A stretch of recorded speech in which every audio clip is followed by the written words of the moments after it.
OET reading has three parts, A, B, and C. Now, the first part, A, is the easiest, and this is something you can easily do in less time. That is why you're given 15 minutes for 20 questions in the first part, but it's easy, and I'll show you how. Now, in case you don't know this, the first few questions, approximately 5 or 6, ask you to match the statements with the passages given. So you're given passages A, B, C, D. For example, you can see a sample reading here, text A, text B, text C, and text D.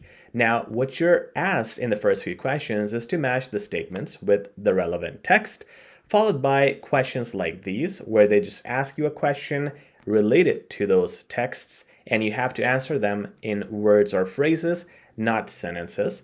Then you get fill-in-the-gap questions like these. All the answers here should be exact words and phrases found in your texts. They should not be made by you. So let's start with the strategy. This is the most important strategy for the first few questions, but this strategy helps you later on with the remaining questions as well. And that strategy is to go at the very top of text A and start by skimming that in detail, just enough to understand what this whole thing is about. Let me do this for you and show you how. So this text A talks about the overview of chemotherapy-induced peripheral neuropathy. So this is the condition we are dealing with. If it's an overview, so it's going to be the definition. It's going to tell me what this whole thing is about. It's a side effect of something. It's talking more about the manifestation, the burning sensation. So it's talking about feelings, and the cure, well, it's reversible. That's it. I am just trying to understand what this text contains, and I'm reading it fast because you don't have time for this section. When you go to text B, we see the stages of this disease. We see how it is how the chemotherapy is administered, the neurotoxicity and nerve damage. So talking about nerves and the brain, peripheral nerve damage, manifestation, how it starts, then the impact on daily functioning, then the emotional and psychological impact, and then what happens long term, so in the future. Now, if you notice, what I did was looked at the starting of all the paragraphs, and that's all I need to do. That gives me the idea of what we're talking about here.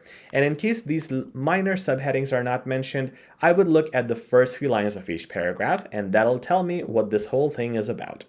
Finally, going to text C, I see a table. Here we have the therapy for this, the success rate, the dosage, administration, how it is administered into patients, treatment availability, and caution, so additional notes, and these would be cautionary notes. So I know if it's a warning or something, I can look at this side. Now this table will show the whole process of administering that medicine, and that's all I need to know. I don't need to read individual cells. That's going to take a lot of time, which I don't have. Finally, in text D, there are no good headings, so I'm going to have to read the first few lines again of each little paragraph. It says in certain cases it's important to acknowledge something. Okay, so it's important, something has to be acknowledged in a few cases. Then we talk about the process leading to death. In these cases involves several factors. So this whole thing is about death and what are the factors leading to it. Now you can read again the first few lines of each paragraph just to give yourself an idea, with the following paragraph at the end, just to overall conclude in cases where death, okay, so now I know this whole thing has to deal with death. And this is really handy. For example, when I've done this passage before, and when I was looking at question 8, it was so easy for me to know that this is going to be mentioned in text D. These kinds of words, or this kind of hook, helps you quickly locate where each paragraph has the answer, and you can just read that and answer, come back here without needing to scroll up and down every time. You gotta do this especially for the first questions, which ask you to match the statements to the paragraphs, because that is where you would know which paragraph mentions what. But again, it'll help you easily spot those passages for those relevant questions coming up next, and you can save time and energy trying to move up and down.